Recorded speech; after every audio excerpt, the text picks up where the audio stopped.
Et bonjour à tous et à toutes, bienvenue dans ce podcast radio pour un débrief concernant cette 16e édition de la Transat Jacques Vabre 2023 qui a démarré dimanche 29 octobre pour son 30e anniversaire. Alors malgré un report de départ pour les 40 IMOCA qui sont restés au bassin Paul Vatine en raison de la tempête météo qui s'annonce cette semaine dans le golfe de Gascogne, en effet aucun port de l'Atlantique, de la côte atlantique ne pouvait en accueillir autant, mis à part le Havre, donc ils ont dû rester au bassin. Eh bien dimanche, 3 catégories ultimes ont pris le départ, 55 du haut, mais enfin on en a parlé dans notre premier point sur la Transat Jacques Vabre en podcast radio. Il y avait donc 3 catégories, ultime, classe 40, Ocean 50. Les classes 40 et les Ocean 50 sont arrivés en escale à Lorient pour s'abriter de la future tempête qui approche cette semaine. Les ultimes, quant à eux, ont laissé derrière eux le golfe de Gascogne. Alors passons à la journée de lundi 30 octobre. La première nuit fut agitée pour les classes 40. Yann Lipinski et Antoine Carpentier ont dématé au large de Guernesey et ont dû se diriger vers Cherbourg. William Matelin, Moreau et Pietro Luciani ont eu un problème structurel sur leur bateau après avoir heurté un OVNI et ont dû se dérouter vers Cherbourg pour évaluer les dégâts. Hervé, Jean-Marie et Jean-Yves Aglet ont signalé un problème de safran tribord et se sont déroutés vers Guernesey pour tenter une réparation. Abandon officiel de Bertrand Guillonneau et Quito de Pavan, l'un des favoris des classes 40, suite à leur collision au moment du départ de dimanche. Ils sont donc retournés au Havre. Quant aux Ocean 50, ils sont déjà bien arrivés en soirée à Lorient pour leur mise à l'abri en attendant la tempête. Alors dernière info sur la journée de lundi 30 octobre, la victoire de Vauchel-Camus et Vlaminck, vainqueur de cette première étape lorientaise en Ocean 50, et ils sont arrivés donc lundi à 10h01. Voilà, on vient de l'apprendre. Passons à la journée de mardi 31 octobre. Les classes 40 se sont succédées à la base de Lorient. Beccaria et Andrieux sont d'ailleurs arrivés les premiers à 5h du matin. Voilà. Ce mardi soir, la flotte était quasiment intégralement arrivée pour cette première étape. Ils termineront dans la nuit.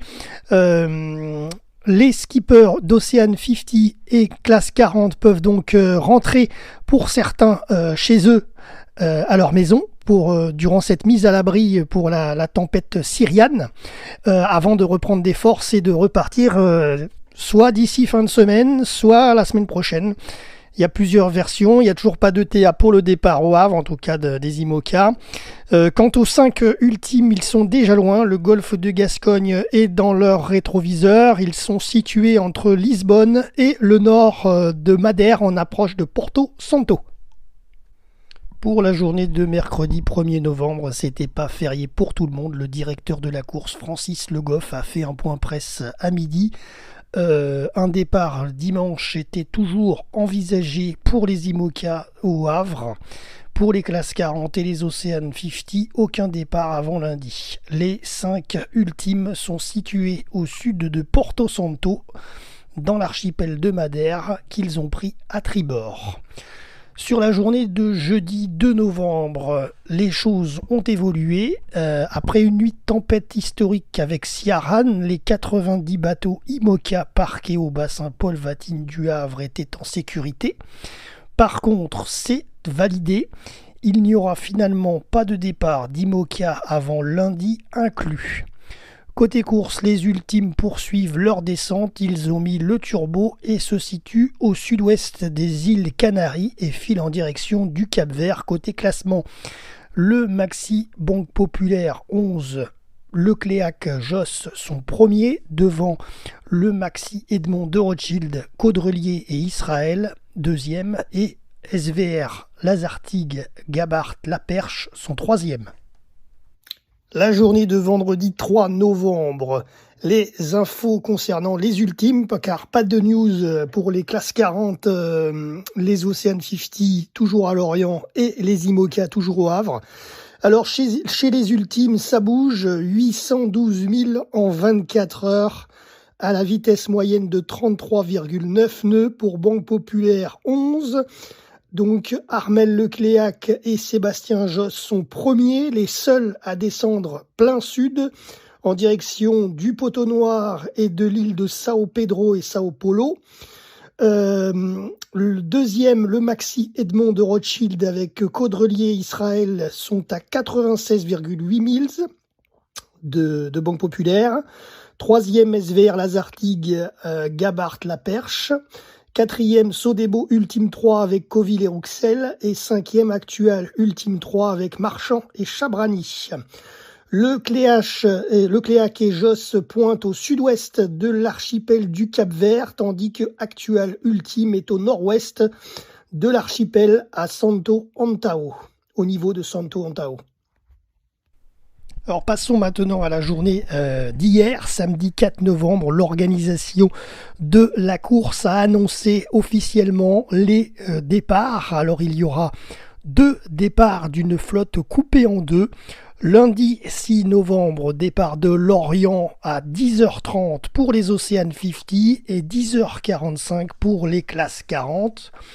Et mardi 7 novembre, départ du Havre à 9h30 pour les IMOCA, pour les 40 bateaux.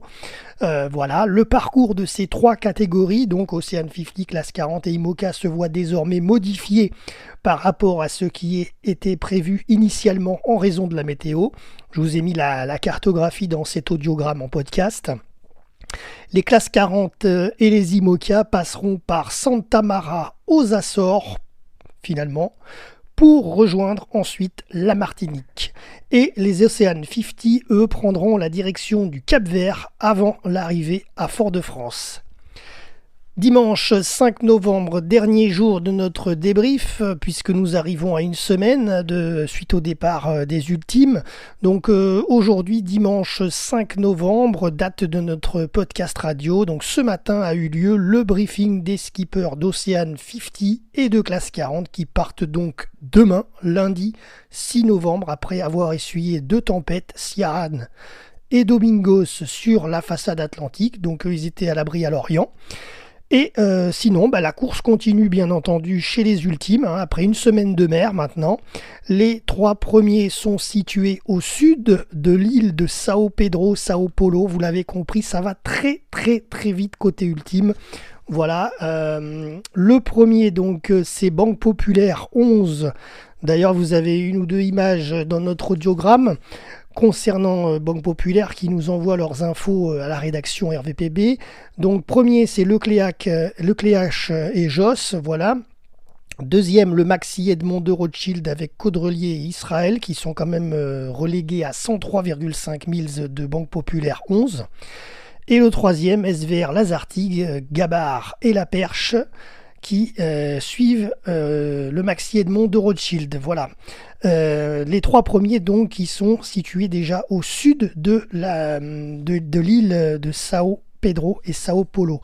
Et les 2 autres, alors les 4e et 5e, 4e Sodebo Ultime 3 avec Coville et Rouxel et Actual Ultime 3 avec Marchand et Chabrani.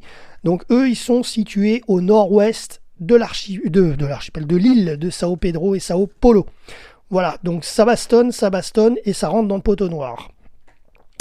La flotte des 5 ultimes se dirige donc vers l'île de l'Ascension, qui est d'ailleurs située au nord de l'île de Sainte-Hélène, au nord-ouest de l'île de Sainte-Hélène. Voilà, Sainte-Hélène où avait été emprisonné Napoléon. Voilà, donc c'est tout pour ce podcast radio. Suite à toute cette semaine de péripéties sur la Transat Jacques Vabre, Jérôme, RVPB, vipradioonline.fr. À la prochaine pour un prochain débrief.